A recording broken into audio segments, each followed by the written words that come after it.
The chamber was already laughing when Adrian Vale walked in. He didn't know that at first. The sound reached him before his brain could name it.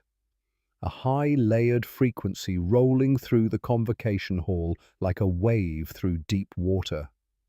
214 species, each producing their own version of amusement. His translator earpiece worked very hard to convert all of it into something a human mind could process. It settled after a fraction of a second on the closest available equivalent. Laughter. They were laughing before the vote was even announced. Adrian's name was on every screen in the hall, his credentials projected in holographic text above the central podium.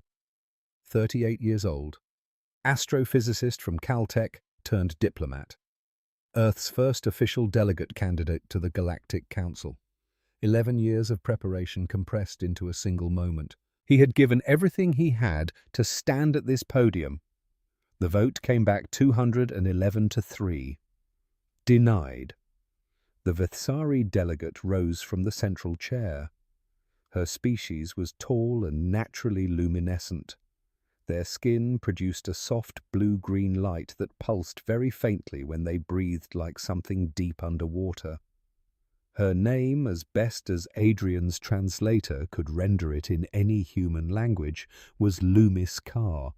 She had chaired the Galactic Council for 60 years. She had never raised her voice in this chamber in all that time. She did not raise it now. She read from the formal declaration in the common galactic tongue. Adrian's earpiece converted her words into English, one careful phrase at a time. The species known as Homo sapiens, originating from the third orbital body of the Sol system, has been assessed by the full council and found to be incompatible with membership in the galactic community. The assessment is grounded in the following documented characteristics: a recorded history of organized conflict spanning every era of their existence, a neurological architecture built primarily around predatory impulse and territorial response, a cultural framework that consistently glorifies competition conquest and the subjugation of weaker organisms. On the basis of these findings, the Council concludes that admission of this species poses an unacceptable risk to the stability of galactic civilization. She paused. The hall had gone very quiet. The species is hereby classified as Tier 0. Predatory classification, non-member status, quarantine protocol recommended pending further behavioral study. Adrian had heard all the words before.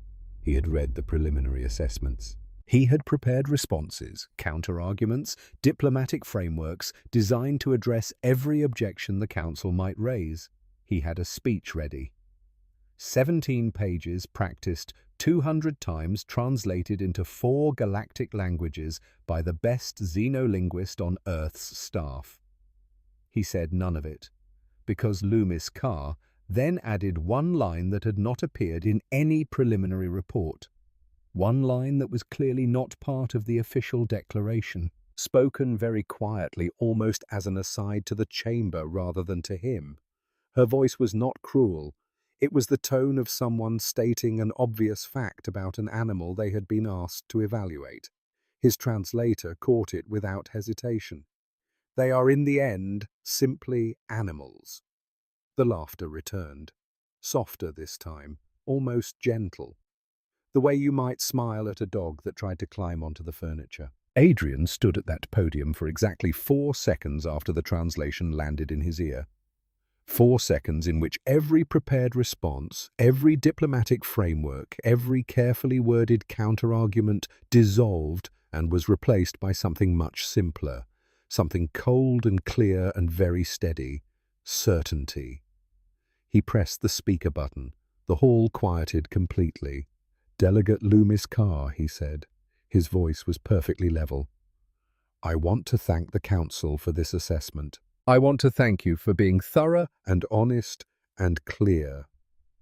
I have one thing to say before my delegation departs." Loomis Carr inclined her head slightly. the formal gesture of permission granted. You have no idea what you just did. No dramatic pause, no gesture, no raised voice. Adrian stepped back from the podium, gathered his materials, and walked out of the convocation hall. The remaining 2 members of Earth's delegation followed 1 step behind him on each side. The door sealed behind them with a soft pneumatic hiss. The corridor outside was long and lit in the cold white spectrum that the Vithsari preferred. Their footsteps made very little sound on the composite floor. Dutch Marlowe was 6'4", former Navy SEAL, built like someone who had spent 30 years being useful in difficult situations. He said nothing for a full 60 seconds as they walked. Then he said, "That went well, Doctor." Eleanor Torres, who held a doctorate in xenolinguistics and had not slept more than 5 hours the night before, made a sound that was not quite a laugh. Adrian said nothing. He was already thinking about what came next. The escort arrived before they reached the docking bay. 4 Vithsari enforcement officers in formal grey uniforms, polite and completely immovable. They walked the delegation to their ship. They waited outside until they were aboard. Then they confirmed through the external comm system that departure clearance had been issued and that their return vector to the Sol system had been preloaded into the navigation relay. They also confirmed that effective immediately, all human vessels were subject to a new quarantine enforcement protocol. Any human ship found operating outside the Sol system boundary would be flagged, intercepted, and impounded. Any crew member who resisted the impoundment process would be in the official translation contained. Dutch read the bulletin on the display screen and looked at Adrian. "Contained," he said. "Yes. Interesting word choice. They chose it very carefully." The ship undocked. Kepler Station shrank behind them in the rear display, a brilliant, complicated structure of light and metal roughly 10 kilometers long, home to the most powerful governing body in the known galaxy. Adrian watched it until it became a point of light among the other points of light. Then he turned away from the window and pulled up the secure communication channel to Earth Command. There were 47 human vessels currently deployed in deep space, deployed weeks ago before the vote, positioned in regions well past what was now being called the quarantine line. Earth Command knew about all of them. Adrian knew about most of them.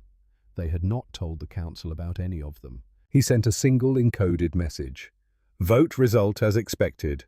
No change in operations. Continue." The reply came back in under 3 minutes. "Confirmed. Continue." Adrian closed the channel and sat back in his chair. Dutch appeared in the doorway with 2 cups of coffee. Ship coffee, which was always terrible. He handed one to Adrian without comment and leaned against the frame. "Do you think they know?" he asked after a moment. "About the other ships?" "No," Adrian said. "They think we're like them. They think a formal declaration closes a conversation." He drank his coffee. It was terrible, but it was hot and real. "It doesn't. It opens a different one." Elena appeared behind Dutch, tablet already in hand, already working. She was the kind of person who metabolized stress through action. "I've been running translations on the secondary audio from the chamber," she said. The laughter was not uniform across the hall. 4 delegations did not participate. The Drell stayed completely silent throughout. So did the Korarath.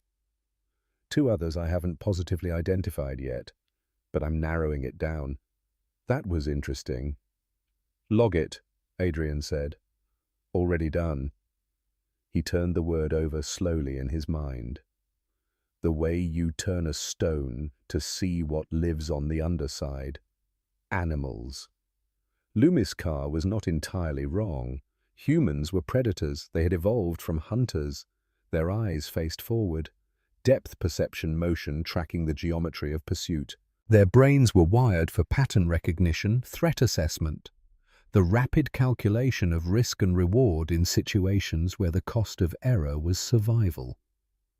They had spent 10,000 years building civilization on top of those instincts, layering language and law and philosophy over something older. But they had never quite removed it.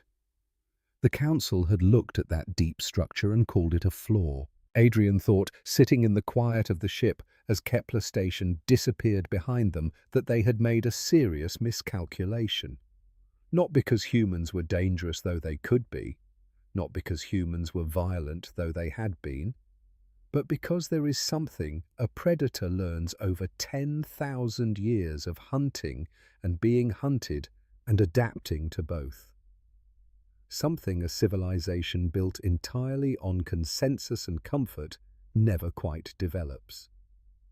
A predator never stops looking, and humans had a great deal of space to look through. 5 years ago, Adrian's brother Daniel had died in an asteroid mining accident in the belt beyond Mars, a pressure seal failure in a remote station where help was 3 days away. Daniel had been alone when it happened, alone in a damaged suit watching his air gauge drop, knowing that no one was coming in time. Adrian had been at Caltech when he got the call. He had flown back to Houston for the funeral. He had stood in front of 200 people and said nothing, because there was nothing to say that would change the fact that his brother had died doing dangerous work in a dangerous place, because humanity needed resources, and Daniel had volunteered to go get them. At the grave, after everyone else had left, Adrian had made a promise. He had promised that Daniel's death would mean something, that humanity would have a voice in the galaxy, that no one would call them second class ever again. 6 months ago, Admiral Catherine Shaw had called Adrian into a private meeting at Earth Command headquarters in Colorado Springs. Shaw was 62 years old, sharp as broken glass, and had spent 40 years making decisions that kept humanity alive in a galaxy that had not been particularly interested in their survival. She had closed the door behind him and said, "We need someone brilliant enough to almost convince them." Adrian had looked at her, and expendable enough that when they say no, she continued, "We have the moral high ground." "You want me to fail?" Adrian said. Shaw had smiled. It was not a warm smile. "I want you to try with everything you have. I want you to be so prepared, so articulate, so undeniably qualified, that when they reject you anyway, everyone watching will know it wasn't about merit." "And what happens after they reject me?" Shaw had leaned back in her chair. "Then we stop asking permission." Adrian had thought about Daniel, about the promise he had made, about the fact that his brother had died believing humanity would always be on the outside looking in. "When do I leave?" he had asked. Shaw had handed him a folder. 47 deep space vessels are deploying next week. Scientific survey missions all properly documented. There'll be 3 weeks past the quarantine line by the time you walk into that chamber. Adrian had opened the folder. He had read the deployment schedules, the crew manifests, the mission parameters. "You're sending me in as bait," he said. Shaw had met his eyes. "I'm giving you a chance to keep your promise." Now, sitting on the shuttle back to Earth with the vote results transmitted and the quarantine protocol activated and 47 ships already in position, Adrian opened the same folder again. He had memorized every page weeks ago, but he read them anyway. 47 vessels. 2,137 crew members, the best equipment Earth could produce, positioned in regions the Galactic Council had declared off-limits without ever explaining why. Dutch was watching him from across the cabin. "You played bait," Dutch said quietly. Adrian looked up. "No," he said. "I played the opening move." Elena glanced between them. "The ships," she said. "You knew about them before you left." Adrian closed the folder. "We all did." The silence that followed was not uncomfortable. It was the silence of people who had just realized they were part of something much larger than a diplomatic mission.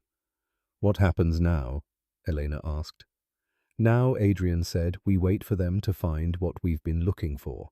3 weeks later, Adrian requested reassignment from the comfortable desk position in Geneva that Earth Command had offered him. The position was safe. It was reasonable. It was very far from anything useful. He requested assignment as liaison officer to the USS Persistence, a long-range exploration vessel that was already 3 weeks past the quarantine line and moving steadily deeper into restricted space. Earth Command approved his request without adding any commentary to the authorization. That told Adrian something about how they were thinking. The Persistence was not a military vessel. It was not commercial. It was something of the category that humanity had been building for 100 years without settling on a proper name for it. Fast and quiet with the best passive sensor array that Earth could currently produce. Crewed by 41 people who had all specifically requested deep space assignment in the months before the council vote. Captain Silas Grant had selected every single one of them personally. Adrian met Grant on the bridge 7 hours after arriving aboard. The captain was 45 years old, with the particular calm that made junior crew members either deeply reassured or faintly unsettled, depending on their constitution. "Welcome aboard, Mr. Vale," Grant said. He did not look up from his console. "I assume Earth Command briefed you on our mission parameters." "Cartographic survey of the protected expanse," Adrian said. Grant looked up then. "That's the official designation, yes." "And the unofficial one," Grant studied him for a moment. "We're mapping a 30-light-year buffer zone that the Vithsari calls sovereign territory. According to every available data source, no council vessel has logged time in this area for decades. It's listed as empty space, no habitable planets, no significant asteroid resources, no strategic position our analysts can identify." Adrian waited. "Which bothers me," Grant continued, "because the Vithsari don't declare sovereignty over regions casually. Every piece of their territory has a documented purpose. So why protect empty space?" Adrian said. "Exactly." Grant pulled up a star chart on the main display. The protected expanse appeared as a red outlined zone spanning 30 light-years.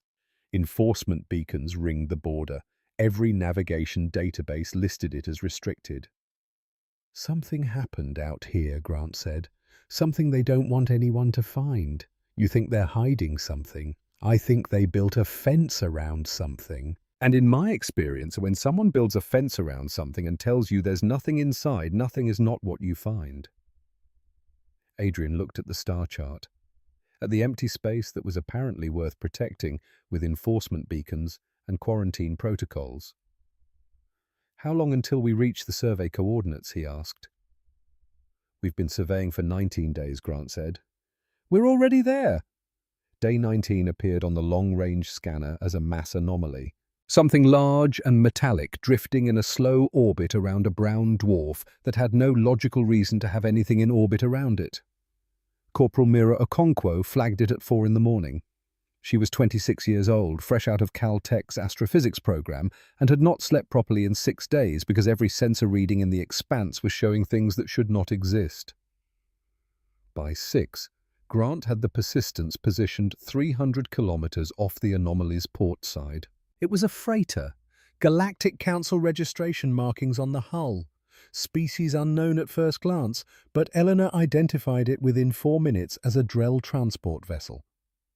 The Drell were an amphibious council member species, widely respected, known throughout the galaxy primarily as traders and long-range explorers. They were not a species that lost ships without anyone noticing. The engineering team spent 2 hours on remote sensor analysis before they reached their conclusion. The ship had been destroyed from the inside. The hull breaches were outward-facing. Whatever had caused the damage had originated within the vessel itself. There was no crew. There was no cargo. There was in the lower compartment of the ship in a stasis pod that had somehow survived whatever had happened to everything around it, one survivor. Getting him out took 6 hours. The pod was old and damaged, responding to commands in a Drell communication protocol that Elena had to reconstruct almost from scratch using 3 reference databases and a patience that Adrian found genuinely extraordinary to watch. When the pod finally opened, the being inside was amphibious. Smooth-skinned with wide, flat eyes that had clouded over during the long sleep. His skin had the grey-green colour of something that had not seen light in a very long time. Dr. Ezra Cross was the ship's medic. Quiet and methodical, he approached medicine the way he approached everything, carefully without drama and with a deep reluctance to accept failure as an outcome. He worked on the survivor for 2 hours, cross-referencing everything against the xenobiology files in the ship's database, making adjustments, rechecking. They did not know with certainty that Drell physiology was compatible with their equipment. Cross proceeded on the assumption that it was because the alternative was not something he was willing to consider. At the 3rd hour, the Drell opened his eyes. Eleanor was there with the translator ready. She introduced herself. She explained where he was. She explained that he was aboard a human vessel, that he was safe, that they had found him in the wreck. She spoke slowly, giving the translator time to process. He looked at her for a long moment. Then he reached out and grabbed her arm with surprising strength and said one word before his eyes closed again. The translator rendered it as Reapers. Grant called a senior staff meeting that lasted 20 minutes. By the end of it, 3 decisions had been made. They were continuing the survey. All data would be encrypted and transmitted to Earth on a time-delayed burst signal. And nothing from this point forward would be discussed on any channel that might be monitored externally. Over the next 6 days, they found 16 more wrecks, different species, different eras of construction, different council registration codes. But all of them were council vessels. All had been destroyed by internal damage, and all were drifting in the kinds of slow orbits that suggested they had been there for years, some for decades. Mira Okonkwo had said very little since the first find. She was the kind of person who processed things internally before she spoke. On the day they confirmed wreck number 17, she sat very still at her scanner station for a long moment. Then she said quietly, "Someone's been cleaning up out here?" No one answered her. There was no better explanation available. The Drell survivor had confirmed his name was Thalven, through careful, slow conversations that Elena conducted over 3 days. He had been a cargo officer on the transport. His ship had entered the Expanse 11 years ago following a distress signal. A council emergency frequency. The kind you are required to respond to because that is the foundation on which the entire network of galactic cooperation rests. They had found nothing. On the return journey, something had attacked them. Thalven described it in fragments, pulling the memories up slowly. His eyes focused on something that was not in the room. It was not a ship, he said. It was not any creature. It was precise and fast and completely silent. It moved through the ship the way a current moves through water, not stopping, not hesitating, following paths that a living thing would not follow. He had survived because he had been in the lower cargo hold when it began. He had sealed himself in and activated emergency stasis before whatever it was reached him. He did not know if any of his crew had lived. Based on the state of the wreck, Dr. Cross's quiet and careful assessment was no.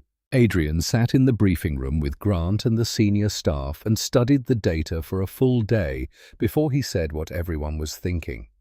"These are not accidents." Grant nodded slowly.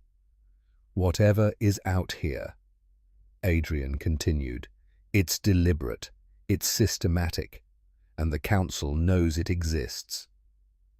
Mira had been working without adequate sleep for 6 consecutive days when she found the pattern. Dr. Cross had asked her 3 times to rest. She had acknowledged each request and continued working. On day 7, she sat back from her console and said, "Every ship was destroyed by the same mechanism." The room went quiet. "It's not a weapon in any conventional sense," she continued. "It's a signal, a targeted pulse of electromagnetic energy, precise in frequency and duration, designed to interact specifically with the power core architecture that all Galactic Council vessels use as a common technical standard." She pulled up the analysis on the main display. The pulse causes a feedback loop in the core cycling system. The feedback loop causes catastrophic failure that originates from within the vessel itself, producing outward hull breaches. She looked at them. "It's elegant. It's silent. It leaves no physical trace except the damage it causes," which looks on any post-incident analysis like an internal malfunction rather than an external attack.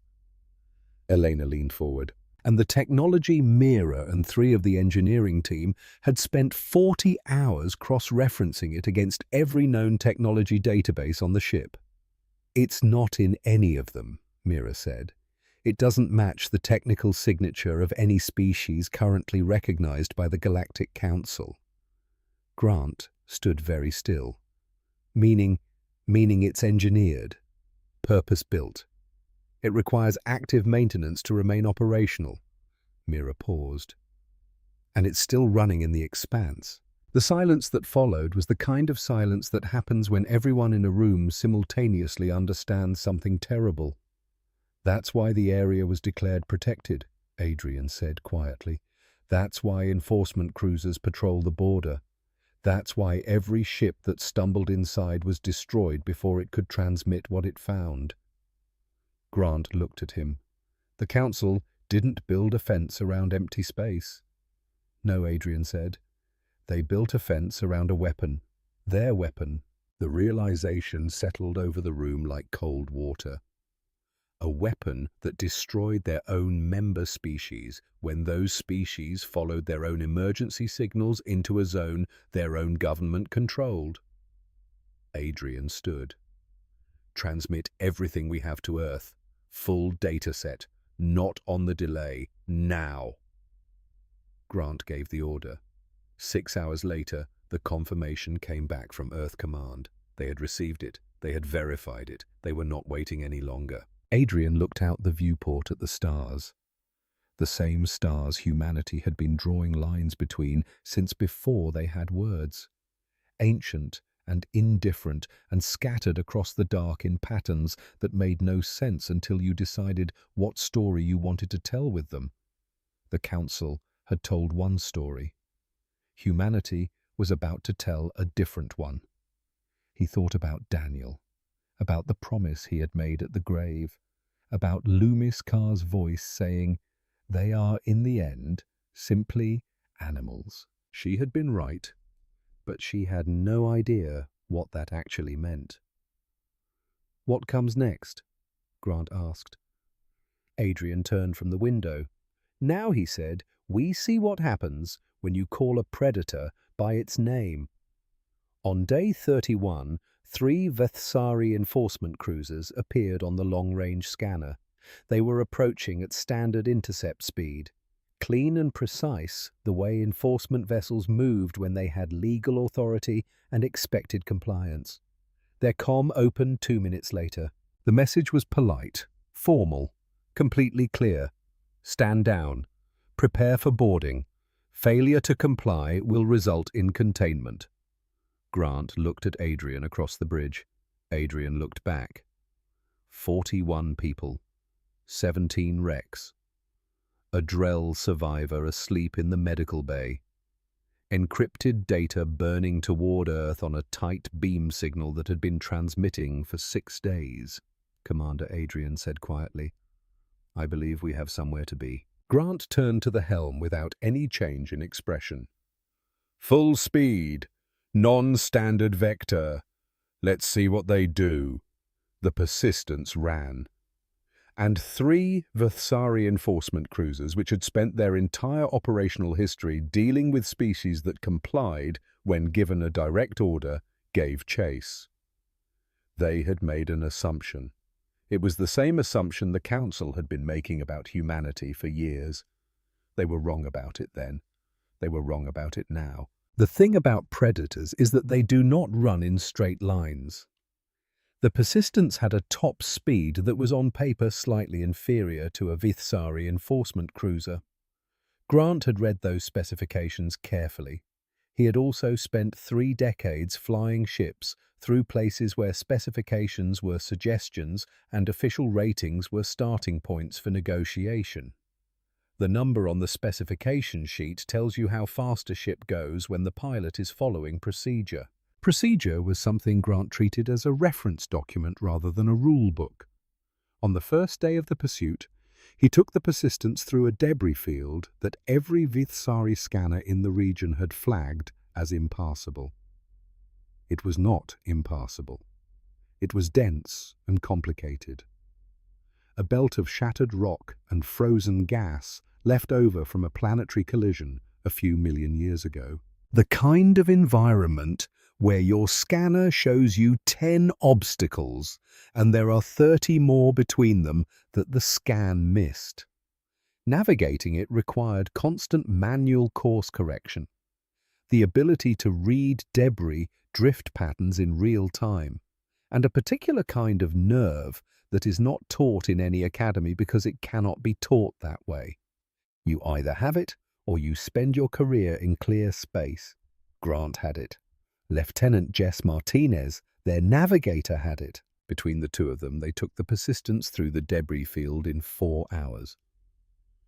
Adrian stood at the viewport and watched fragments of rock the size of buildings drift past at relative velocities that would turn the ship into vapor if the trajectory calculations were off by even a few degrees.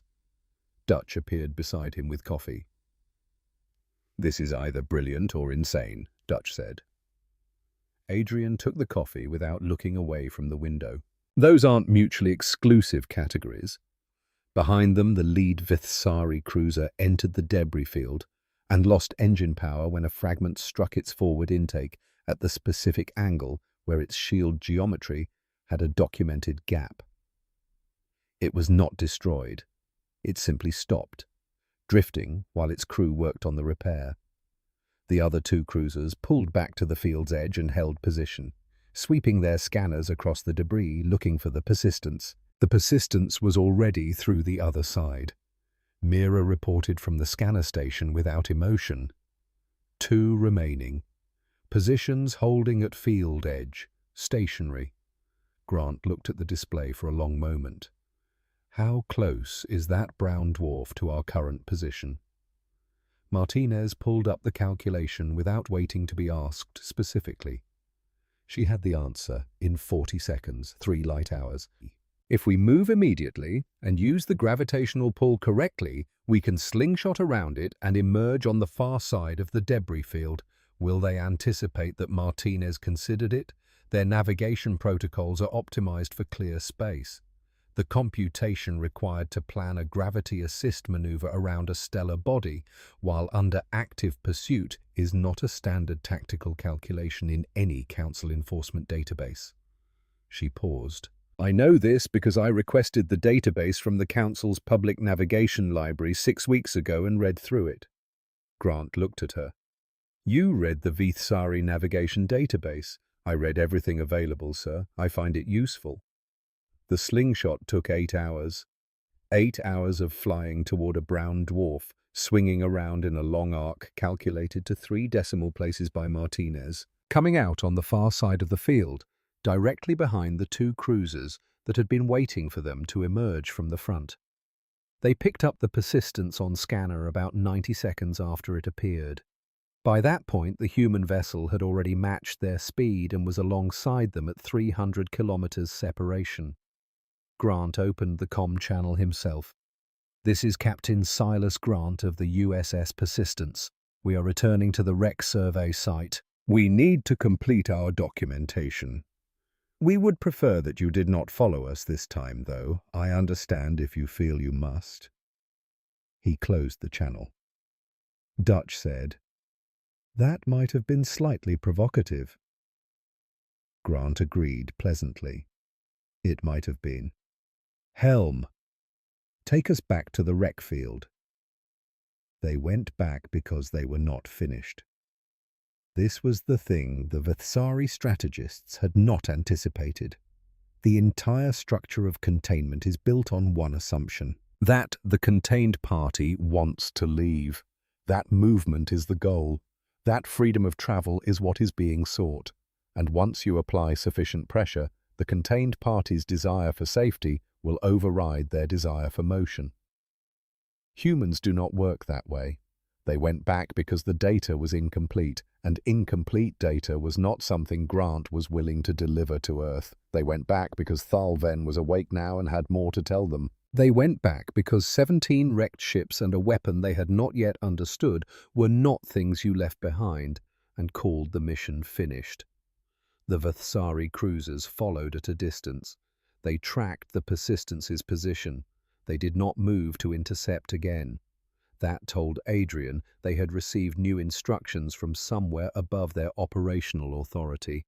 They were waiting for something. Reinforcements, most likely. Thalven had been stable for 3 days when Elena brought Adrian to the medical bay. The Drell was sitting up. His eyes were clearer. His skin had regained some of its natural color, though it would never be what it had been before 11 years in stasis. Dr. Cross stood nearby, monitoring readings with the quiet focus of someone who had decided this patient was going to survive and had made that decision binding on biology itself. Thalven looked at Adrian. "You are the one they rejected," he said. His voice was rough, like something that had not been used in a very long time. "The human delegate. I saw the broadcast before we entered the expanse." Adrian sat in the chair across from him. "That was me. They called you animals." "Yes." Thalven's eyes did not leave Adrian's face. "My people would have called you the same thing once, before we learned what the Council truly was. Tell me what happened to your ship." Thalven was quiet for a moment. When he spoke, his voice was steady, but there was something underneath it, something that 11 years alone in the dark had not erased. "We received an emergency signal. Council frequency. Priority Alpha. The kind of signal that requires immediate response under galactic law. The kind you do not question. Where was it coming from? The Expanse. We entered the protected zone under emergency protocols. We followed the signal for 6 days. It kept moving, staying just ahead of us, like something was leading us deeper. Did you find the source? We found nothing. On the 6th day, the signal stopped. We turned back. Thalven's hands tightened on the edge of the medical bed. On the return journey, something came through the ship. What kind of something? Not a boarding party, not a creature. It was. He paused, searching for words. Precise. It moved through bulkheads like they were not there, through sealed compartments. It did not make sound.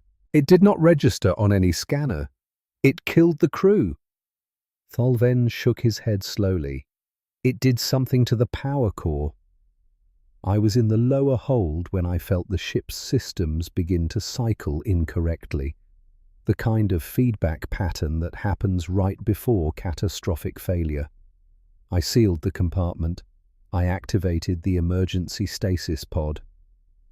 I do not know if anyone else survived. His eyes closed briefly. I think I was the only one who had time. Adrian looked at Dr. Cross. How many crew on a Drell transport that size? Cross checked his records. Standard complement would be 47. Adrian thought about 47 people. About emergency signals that were not emergencies. About a weapon designed to look like malfunction. Thalven, he said quietly. The emergency signal you followed. Did it ever identify what kind of distress it was reporting? Thalven opened his eyes. No, it was just the frequency, the priority code, nothing else. Because there was nothing else, Adrian thought. Because it was bait. He stood. Thank you for telling me this. Thal then reached out. Not grabbing this time, just a gesture. Why did you save me? I am not your species. You have no obligation to me under any law I know. Dr. Cross answered before Adrian could. That's exactly why we saved you. Thalven looked at the doctor for a long moment. Then he nodded once, very slowly. Perhaps he said the council was wrong about what animals do. 6 hours later, the scanner lit up with new contacts. Mira sat up sharply at her station. New contacts bearing 173 Mark 40. Multiple. Grant turned from the command chair. How many? She counted, recounted, looked up from the display. 206, sir. The bridge went absolutely silent. Human ships, she continued. All of them. Adrian crossed to the scanner station in 3 strides. He looked at the display. 206 contact points. Moving in formation through space that the Galactic Council had told them was forbidden. Broadcasting on every open frequency in the common galactic tongue. The message was short. You called us animals. Now we hunt. The 2 Vithsari cruisers that had been tracking the persistence at a distance went completely still on the scanner. They did not move. They did not respond on any channel. They watched. Adrian stood at the scanner station beside Mira and looked at 206 dots on a screen. Each one represented a ship, a crew, people who had reviewed the data the persistence had transmitted, people who had made a choice, not because they were ordered, because they chose to come. Dutch appeared at Adrian's shoulder and looked at the same display. Oh, he said. For Dutch, it was a significant emotional statement. Martinez ran the numbers without being asked. At current speed and bearing, they reached the outer wreck boundary in approximately 19 hours. The enforcement cruisers cannot intercept more than a fraction of that formation with their current deployment. How many enforcement vessels does the Council have in this sector? Grant asked. 11, Mira said. All converging now. But 206 to 11 is not a ratio that favors containment. Grant stood at the front of the bridge for a long moment, looking at the display. The formation held its shape cleanly. Coordinated, steady, moving with a precision that a collection of civilian and semi-military vessels had no theoretical reason to manage. But they were human vessels, and the crews had been talking to each other for weeks over the encrypted fleet channel, sharing everything the persistence had transmitted, preparing together for something they had not been formally ordered to do. They had chosen to come. That was the thing the containment model could never account for.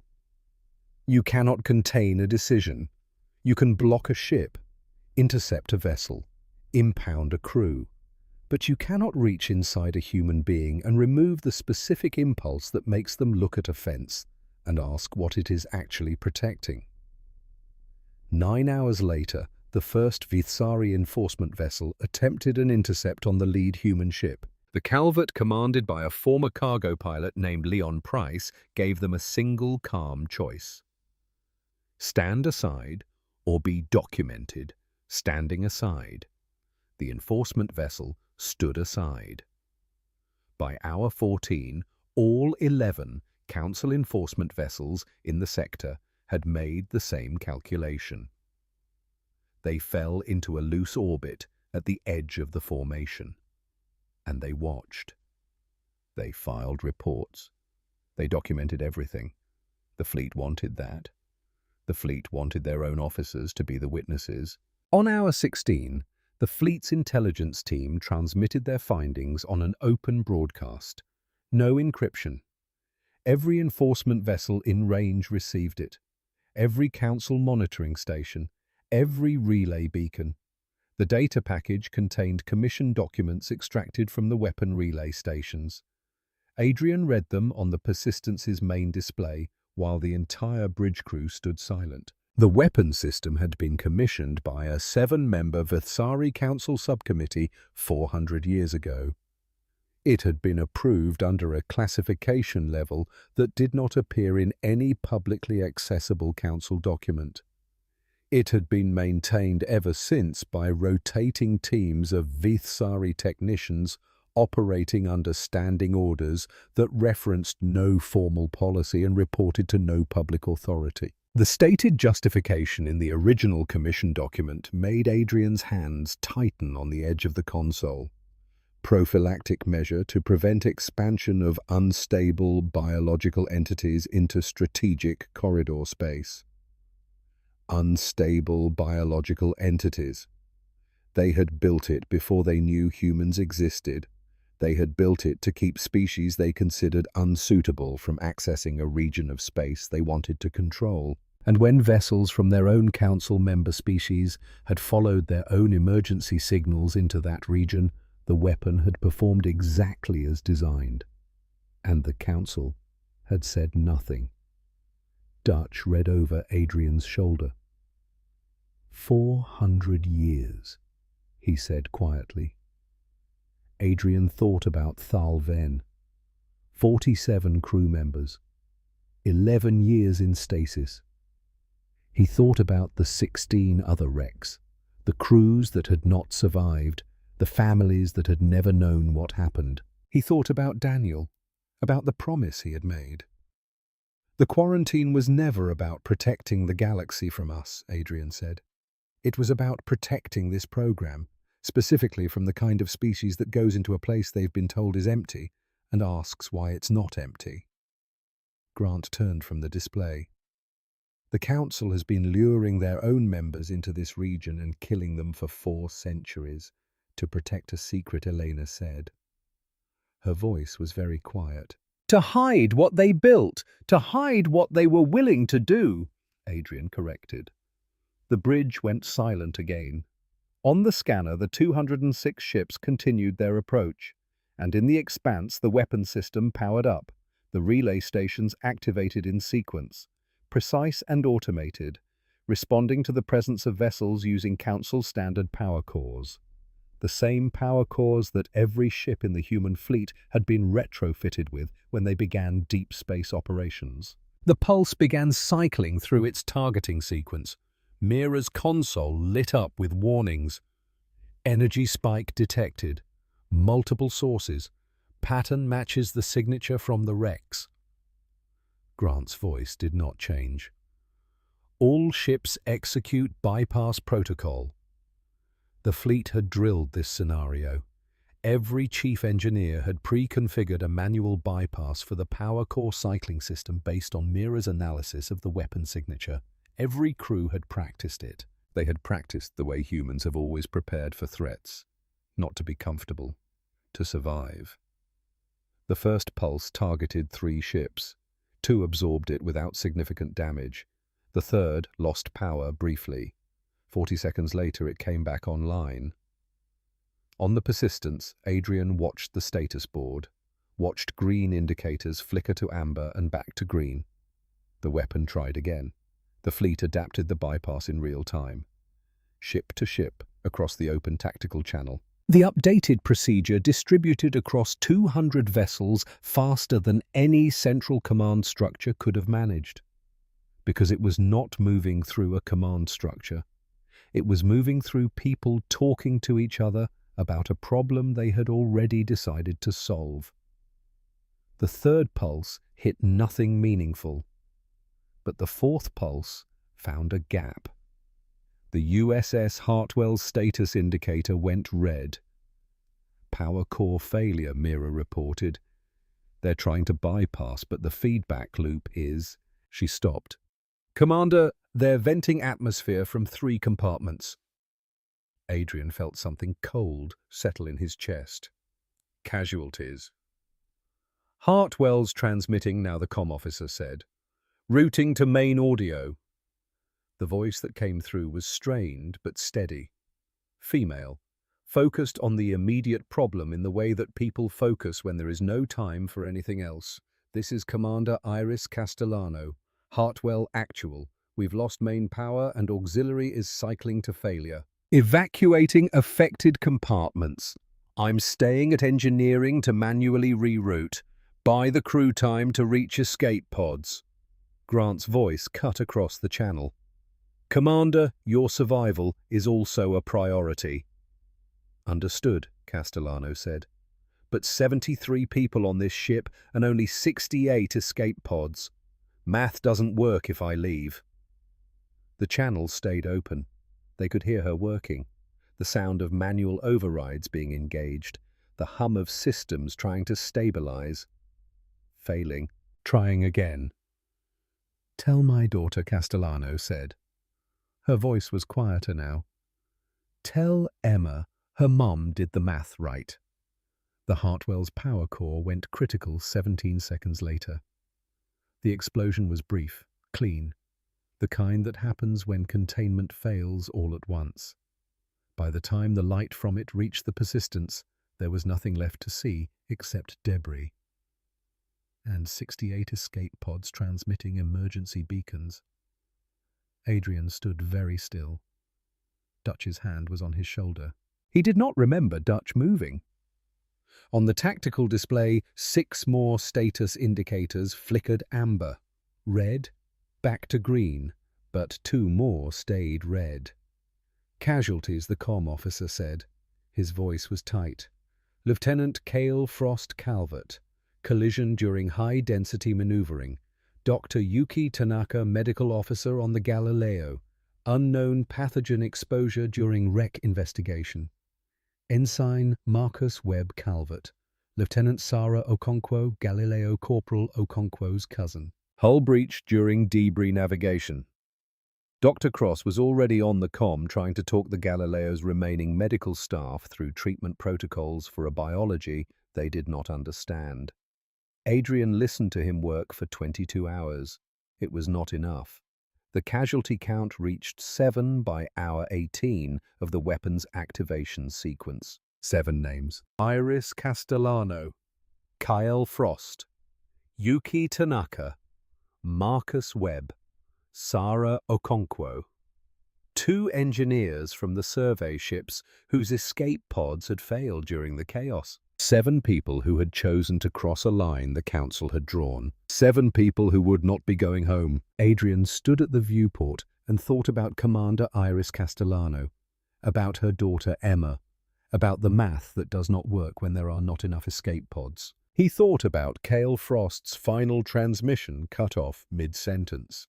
About Dr. Tanaka fighting an alien pathogen while Dr. Cross worked 22 hours trying to save her. About Marcus Webb and Sarah Okonkwo, whose names he barely knew but would remember forever. He thought about Daniel, about being alone in a damaged suit watching the air gauge drop, about promises made at graves. Behind him, the bridge crew worked in near silence, coordinating with the fleet, transmitting tactical data, helping ships adapt their bypass protocols in real time. And then something changed. The Hartwell drifting in pieces was still transmitting, not a distress signal. Something else. Mira picked it up first. Commander, the Hartwell's automated systems are still active. They're transmitting the weapon signal. Grant turned. Clarify. Before Commander Castellano died, she programmed the ship's remaining power to retransmit the weapon's own signal back at the relay stations. Modified frequency. Mira stopped. She's using the weapon against itself. On the tactical display, the relay stations began cycling erratically, each one trying to resolve a contradiction, receiving what appeared to be their own output coming from an unexpected direction, from a destroyed ship that should not still be transmitting. They had no protocol for that situation. The stations began cycling in conflict with each other. The weapon shut down. The Hartwell's science officer sent a brief message on the fleet channel. His voice was steady, but there was grief underneath it. Relay network inactive. Commander Castellano's last orders executed successfully. Someone may want to inform the council. Someone did. When the news reached Kepler Station, the emergency session that had been called by 11 species simultaneously came to a complete stop. Adrian was already on approach to the station when the transmission came through. He had left the Persistence 12 hours after the weapon shutdown, left the fleet to complete the survey, left Grant to coordinate the recovery of the 7 casualties. He was going back to Kepler because there was a council chamber where decisions were being made, and he intended to be in the room when they were made. The emergency session had already been underway for 6 hours when Adrian walked through the entrance. The guards looked at his credentials. They looked at the displays showing what was currently happening in the expanse. They looked at each other. Then they let him through. The chamber was different than Adrian remembered, louder, less controlled. 11 species had called the session. The Drell, the Kororath, 9 others. 11 species moving in coordination was something that had not happened in the history of the current council structure. Loomis Carr was trying to maintain order. She was failing. Adrian took a seat in the observer section. He had no official standing. Earth had not yet been formally admitted. He could not speak at the table, but he could watch, and everyone in that chamber knew he was there. Loomis Carr moved immediately to define the agenda. The unauthorized human incursion into protected space, the legal framework for enforcement action, the restoration of the quarantine protocol. Krell Thash, the Drell delegate, requested recognition before the motion could be seconded. Loomis Carr granted it. She probably expected a formal counter-motion, something she could route through the standard amendment process and delay for days. Krell Thash said, "I would like the registration codes from the 17 vessels displayed on the chamber screen before we discuss anything else." The room went very quiet. Delegate Loomis Carr Krell Thash continued, "The registration codes." The pause that followed was exactly long enough to carry meaning. Then the codes appeared on the chamber screen. Whoever in the technical operations staff had placed them there had done so without waiting for the chair's authorization. It was a small act. It was also the first visible fracture in the structure that had held this council together for decades. Krell Thash sat down very slowly. He did not speak again for several minutes. 3 of the 17 destroyed ships carried Drell registry numbers. The Kororath delegate did not wait for formal recognition. He stood and said in a voice that was entirely flat, in the specific way of someone who has moved past any emotion that has a name. 4 of the vessels shown are Kororath registry. I want to know why the Council has no record of their loss. Adrian watched it happen, watched Loomis Carr try 3 separate procedural mechanisms to redirect the session. Watched all 3 fail, watched votes that had reliably gone the Vithsari direction for decades shift without warning. Species that had not moved against council leadership in living memory either abstained or voted no. Not because they had suddenly become sympathetic to humanity, but because the data was in the room with them, and the data was undeniable. Loomis Carr called for recess. The motion failed. For the first time in 60 years. She sat very still in her chair. Adrian sat in the observer section and felt the weight of 7 names. He thought about Iris Castellano, about Cale Frost, about Yuki Tanaka, about Marcus Webb, about Sarah Okonkwo, about the 2 engineers whose families he had written to, whose funerals he would attend, whose faces he would remember, even though he had never met them in life. He thought about what they had died for. A chance to ask a question the council did not want asked. To find an answer they had been hiding for 400 years. To prove that being called animals was not an ending. It was a beginning. The session continued without recess. and Adrian Vale, who had no seat at the table, who had no official standing, who had been rejected 211-3, and called an animal, sat in the observer gallery and watched the Galactic Council begin to tear itself apart. He did not smile. He did not speak. He simply waited for what came next. The emergency session did not end. It continued through the night cycle on Kepler Station, through the morning cycle, into a second day where the lights stayed at constant brightness and the delegates rotated in shifts, but the chamber never emptied. Adrian did not leave his seat. He watched Loomis Carr attempt to regain control of the proceedings 17 times in the first 12 hours. She used every procedural mechanism available to a council chair, every parliamentary technique refined over 60 years of governance. Every single one failed. The problem was not procedure. The problem was data. The commission documents were displayed on every screen in the chamber. 400 years of authorization codes, maintenance schedules, casualty projections, clinical assessments of which species were considered unstable biological entities and should be prevented from accessing strategic corridor space. The Drell were on that list. So were the Kororoth. 16 other council member species had been classified as unsuitable for unmonitored access to the expanse. All of them were sitting in the chamber now. All of them were reading their own names in documents their government had hidden from them for 4 centuries. On the second day, the Kororoth delegate stood during what was supposed to be a procedural vote on session schedule and said, "I move that we suspend all other business until the Vithsari delegation provides a complete accounting of the Protected Expanse program." The motion required a second. It got 40. Loomis Carr sat very still at the central chair. Then she said, "The motion is recognized." Her voice did not change, but something in the chamber shifted. Adrian felt it.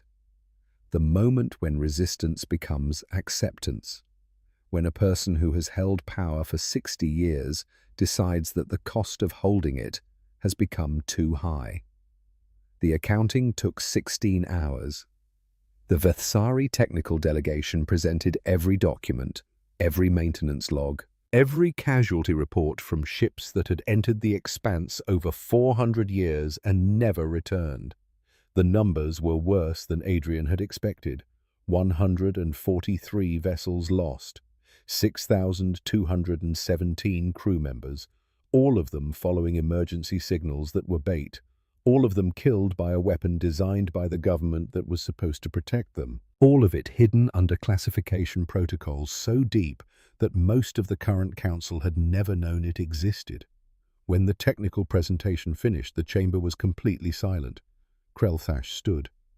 His species did not show emotion the way humans did, but his voice carried something that needed no translation. "My people lost 3 ships," he said. 141 souls.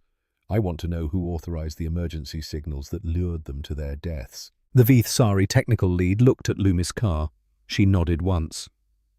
The emergency signal protocol was part of the original commission authorization, the technical lead said. It was designed to test the weapon system against real council vessels operating under standard emergency response procedures. "You used our own laws against us," the Kororoth delegate said. "You made it a requirement to respond to distress signals. Then you used those signals to kill anyone who came looking." "That is correct." The silence that followed was not empty. It was the silence of 214 species simultaneously understanding that the foundation of galactic civilization, the principle that you help those in distress, had been weaponized by the people who wrote the laws in the first place.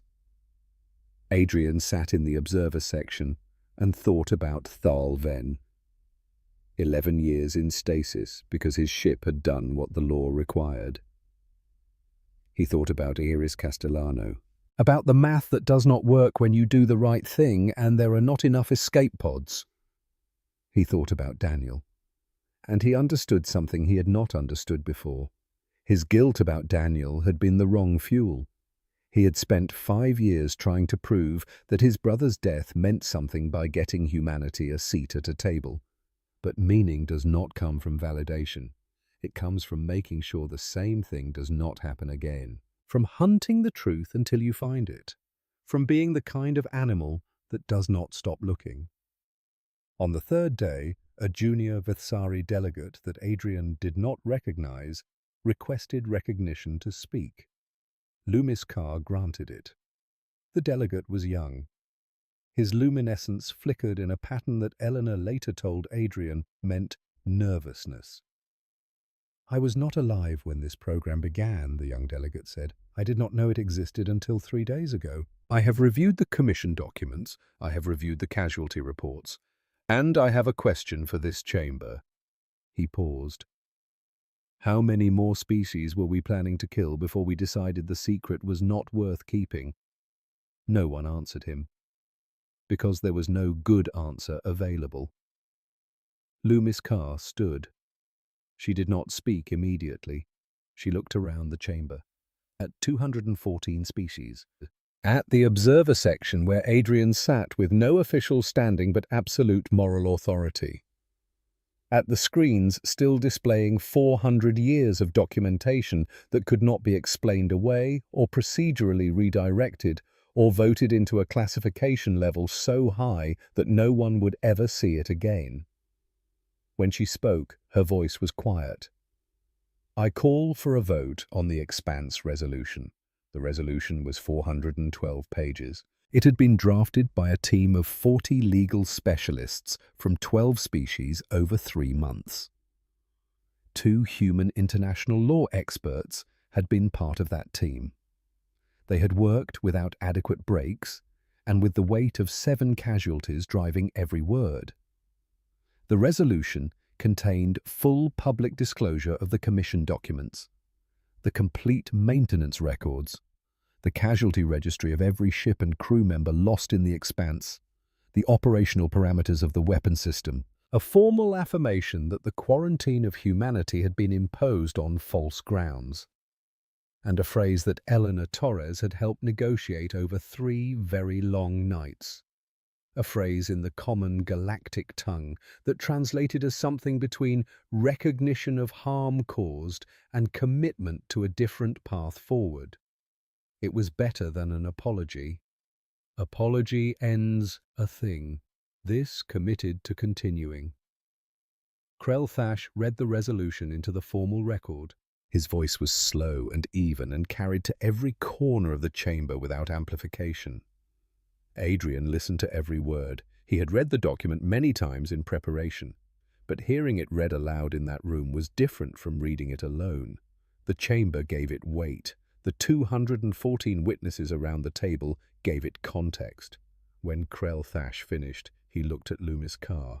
"The vote is called," he said. Loomis Carr met his eyes. All in favor. The voting indicators began to light. Green for approval, red for denial, amber for abstention. Adrian watched the display. Green, green, green. Species that had voted against humanity's admission 6 months ago. Species that had laughed in the chamber when the rejection was announced. Species that had called humans predators and animals and unsuitable for galactic civilization. All voting green. The Vithsari delegation voted last. Loomis Carr's indicator stayed dark for exactly 5 seconds. Then it turned green. The resolution passed 215 to 0. Unanimous. Adrian sat very still. He thought about standing at the podium 6 months ago, about hearing 211 to 3, about the laughter that had filled the chamber like a wave through deep water, about the word animals spoken in a tone that suggested it was simply an obvious fact. He thought about Iris Castellano programming a dying ship to transmit one final order, about Thalven reaching out and asking why humans had saved him, about Dr. Cross saying, "That's exactly why," about Dutch standing at a viewport with terrible coffee and a grandmother's wisdom about oceans and rules, about Captain Grant taking a ship through a debris field at full speed because specifications are suggestions. About 206 crews choosing to cross a line without being ordered. About 7 names he would carry for the rest of his life. The chamber erupted, not in laughter this time, in something Adrian did not have a word for. Relief, maybe, or recognition, or the sound that civilizations make when they realize they have been walking toward a cliff and someone finally made them stop. Krelthash called for order. It took several minutes. When the chamber finally quieted, he spoke again. "There is a second motion before this body," he said. "A proposal for a joint expanse survey. Multi-species team. All findings shared openly across the Council network. Full transparency." He paused. "We have spent 400 years hiding what is in that region of space. I propose we spend the next 400 understanding it. The vote on the joint survey passed 209 in favor, 6 abstentions, 0 against." Adrian noted the abstentions. He would follow up with each of those delegations in the weeks ahead. That was the actual work. Not the public votes, but the quiet conversations that shaped what happened before any vote was ever called. But there was something else in the resolution, something that had not been in any preliminary report. The Vethsari technical delegation presented their analysis of the sensor data the human fleet had collected. Data that showed something beneath the weapon system. Beneath the relay stations and the emergency signal protocols and the 400 years of classified operations. Spatial anomalies. Regions where the fabric of space itself had been altered in ways that no current galactic technology could produce. The alterations were ancient, hundreds of thousands of years old according to the initial estimates, which placed them far before any of the species currently sitting at the table had existed in any recognizable form. Something had been in this region of space long before any of them. Something capable of physically reshaping space itself. And the Vethsari, when their technical teams finally reviewed the full data openly, had identified the anomalies as something their own ancient records had categorized, and then quietly buried in classification levels so deep that no one alive had known they existed. The senior Vethsari technician stood at the presentation podium and displayed the analysis. "We built the weapon to keep people out," he said, "but the weapon was not protecting the expanse from intrusion. It was protecting us from having to answer what we found there." "What did you find?" Krelthash asked. The technician was quiet for a moment. "We do not know. Our ancestors detected the anomalies 600 years ago. They sent expeditions. The expeditions did not return, so they built a fence. They built a weapon to maintain the fence. And they classified everything so thoroughly that we forgot why we were afraid." He looked at the chamber. "The human fleet has given us a chance to remember." The session formally adjourned 20 minutes later. Adrian walked out of the chamber into a corridor that was suddenly full of delegates moving in different directions. Some toward private meetings, some toward their ships, some just walking because they needed to move after 3 days of sitting. He made it halfway to the docking bay before Loomis Carr appeared beside him. She did not speak immediately. They walked together in silence for perhaps 30 meters. Then she said, "You knew you would fail." Adrian looked at her. "Yes, you volunteered to be rejected." "Yes." "Why?" "Because someone needed to be in that chamber when you said no. Someone you could dismiss. Someone expendable." He paused. "Someone who would make you feel safe enough to say what you actually thought." Loomis Carr was quiet. "They are in the end simply animals," Adrian quoted. She did not flinch. "I believed that when I said it. And now I believe you are as dangerous as we feared." She looked at him directly. "But not in the way we thought." They reached the intersection where their paths diverged. Loomis Carr stopped. "The survey will find things we are not prepared to understand," she said. Adrian nodded. "Probably. You will be part of it." Humanity will have a seat at the table when we go looking. Yes. She almost smiled. It was very small, but Adrian had spent 6 months learning to read Vathsari expressions. Good, she said. We are going to need someone who does not stop asking questions. She turned and walked away. Adrian stood in the corridor for a moment longer. Then he went to find Dutch and Elena. They had a ship to catch. 6 months later, Adrian Vale sat at the convocation table, not behind the rail, not in the observation gallery, not standing at a podium with permission to address the chamber. At the table itself, in a chair that had been formally added to the circular arrangement to accommodate Earth's delegation. 215 species now. The number had gone up by 1. Dr. Elena Torres sat to his left tablet, opened 3 simultaneous translation feeds running. Dutch Marlowe sat to his right, because Adrian had specifically requested him. And because Dutch at a diplomatic table was, in his own words, honestly a bit alarming in ways no one can quite articulate, which was exactly what Adrian had intended. The session was being broadcast on every major galactic network. The viewing audience was larger than any council session in the past 2 centuries. The chamber had not changed physically. The ceiling was the same height. The floor was the same composite material. The observation galleries were at the same level. But it felt completely different from a seat at the table. Smaller in some ways, more real in others. The beings around Adrian were not abstract political forces. They were individuals with specific mannerisms and particular ways of sitting and the small physical habits that all living things develop over long periods of time. Krell Thash, who now held the rotating chairmanship, had a way of resting both hands flat on the table surface when he was thinking. It reminded Adrian of Dr. Cross. The first item of business was a progress report on the Joint Expanse Survey. 12 species participating, 47 vessels, comprehensive sensor mapping of the entire region. They had been at it for 5 months. They had found things. The spatial anomalies were not random.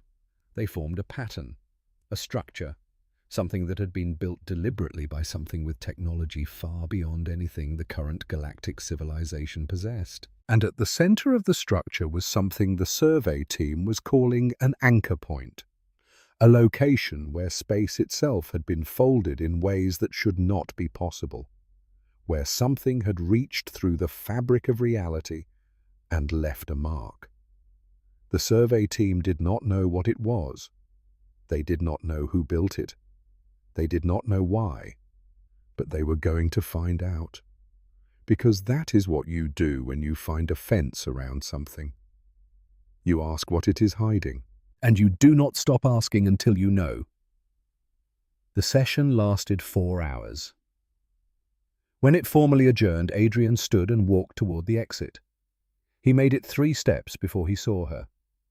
Emma Castellano, 8 years old, nearly 9 now, 6 months since her mother died, standing in the observation gallery with Admiral Shaw. She was wearing a dress that was slightly too formal for her age, like someone had helped her pick it out for an important occasion. The kind of dress you wear when you meet the person your mother died protecting.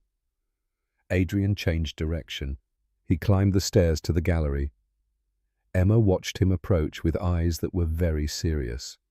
Adrian knelt so they were at the same height. Your mother, he said quietly, was braver than everyone in that council chamber. She saw a fence and asked what it was hiding. The answer changed everything. Emma looked at him for a long moment. Then she said, Admiral Shaw told me you were there when it happened. Yes. Did she? Emma's voice was very steady. Did she know it would work? Adrian thought about Iris Castellano, about the math that does not work, about programming a dying ship to execute one final order. Yes, he said. She knew. Good. Emma nodded once. Then she reached into her pocket and pulled out something small. It was a patch, the kind you sew onto a uniform, the Hartwell's ship emblem. She wants you to have this, Emma said. Admiral Shaw said you would understand why. Adrian took the patch. His hand was very steady. Thank you, he said. Emma looked at him. Are you going to keep asking questions? Yes, even when people tell you to stop, especially then. She nodded again. Good, she said. Then she turned and walked back to where Admiral Shaw was waiting. Adrian stood in the gallery for a moment longer. The patch felt heavier than it should. He put it in his pocket. Then he went to find the corridor where Loomis Carr had said she would be waiting. She was standing by one of the large viewports that looked out at the stars. Adrian stopped beside her. You are as dangerous as we feared, she said without looking at him. She said it in the common tongue. Not through a relay, it was deliberate. Adrian waited a moment. Then he replied also in the common tongue. Good, you will not underestimate us again. She turned to look at him. No, she said, we will not. She was quiet for a moment. The survey will take years, decades perhaps. What we find in those anomalies will change what everyone thinks they know about this part of the galaxy, probably in ways none of us can anticipate. Adrian nodded. And humanity will be there from the beginning. Yes, because you asked what we were hiding, because we are very good at asking questions. Loomis Carr almost smiled. It was very small, but it was real. That is exactly what makes you dangerous, she said. She turned back to the viewport. The stars were the same stars they had always been, ancient and indifferent and scattered across the dark in patterns that made no sense until you decided what story you wanted to tell with them. Adrian had told one story 6 months ago, standing at a podium being rejected, being called an animal. He was telling a different story now. That evening, Adrian sat in the small office that Earth's delegation had been assigned on Kepler Station. A real office, with a proper desk, with Earth's flag mounted on the wall alongside the council emblem. He opened his personal log for the first time in 3 months. There had not been time before. Everything had been moving too fast and too close to translate into words. You cannot write about a river when you are inside the current. But now he was on the bank. Now he could see the shape of it. He wrote for a long time. He wrote about standing at the podium and hearing 211 to 3. He wrote about Loomis Carr's voice saying animals. He wrote about the silence that preceded it and the laughter that followed. He wrote about Dutch's grandmother and her saying about the ocean. He wrote about Mira sitting still at her console after Rec 17 speaking quietly into the silence of the bridge. He wrote about Doctor, cross-working without stopping, refusing the outcome that biology suggested was likely. He wrote about Thal Ven, 11 years in a pod in the dark, who had sealed himself in and waited rather than stopped waiting. He wrote about the 7 names, Iris Castellano, who did the math and stayed, Cale Frost, whose final words were an apology to his crew, Yuki Tanaka, who fought an alien pathogen for 22 hours, Marcus Webb collision casualty during high-density operations, Sarah Okonkwo, Mira's distant cousin lost in debris navigation, 2 engineers, Daniel Reeves and Catherine Joe, whose escape pods failed in the chaos, 7 families he had written to personally, 7 funerals he had attended, 7 sets of children he would check on every year for as long as he lived. Then he wrote about the part he kept returning to. They called us animals. He sat with that sentence for a while. They were not entirely wrong. We are the descendants of hunters. We carry that in the way our eyes work, and the way our neurons process threat, and the way our hands tighten on things when we are not sure what is coming next. That does not disappear with civilization. 10,000 years of building culture and language and philosophy over the top of something older does not remove the something older. It builds on it. It works with it, sometimes against it, sometimes. But here is what the council could not see, because they were looking at our history of conflict and finding the sharp edges and calling that the complete picture. We are also the species that looked at a dark sky full of things that could end us and decided generation after generation to go outside anyway. We crossed oceans we could not see across in boats that should not have survived the crossing. We climbed mountains that had no practical reason to be climbed. We sent machines out of our atmosphere on the principle that there was something out there worth knowing about. We built languages for talking to beings we had never met. We prepared for decades for a conversation with a civilization we were not certain existed. Not because we were unafraid. We were often very afraid. Because we were afraid, and we went anyway. Because something in our nature, the same deep nature that made the council classify us as dangerous, cannot stop asking what is on the other side of the thing we cannot yet see. They built a fence. We asked what it was hiding. The answer changed everything. And we are only at the beginning. Adrian stopped writing. He looked at the flag on the wall. He thought about Daniel, about the promise he had made at the grave 5 years ago, about Iris Castellano and the math that does not work, about Emma, 8 years old, asking if he would keep asking questions, about 206 ships crossing a line because they chose to, about a weapon that had killed for 400 years until someone decided to hunt the truth instead of running from it, about spatial anomalies that predated civilization and suggested something vast and strange and waiting to be understood. We have a seat at the table now, he wrote, a real one with our name on it. And the species around that table are going to have to learn what it means to share space with a species that cannot stop looking. I think it is going to be good for all of them. I think it is going to be the most remarkable chapter in the long history of this species. Not because we won something or proved something or overcame someone, but because we walked into a room where we were not wanted, asked the questions that needed asking, and the questions turned out to matter to everyone in the room, whether they wanted them to or not. That is what we are when we are at our best, not just hunters, not just survivors, not just beings with ambition and sharp edges. We are the species that goes to find out. And there is so much left to find. Adrian Vale closed the log. He stood and walked to the viewport. The stars outside were the same stars humanity had been looking at since before they had words. The same stars they had named and mapped and reached toward with everything they had. The window was bigger now, and the galaxy was going to have to adjust to their presence. Adrian intended to make absolutely certain of it. Somewhere in the expanse, the survey teams were working, mapping anomalies, asking questions, finding answers that would lead to more questions, and humanity was there. At the table, in the field, doing what they had always done, looking at the dark and deciding to go outside anyway. Because they were in the end exactly what Loomis Carr had called them.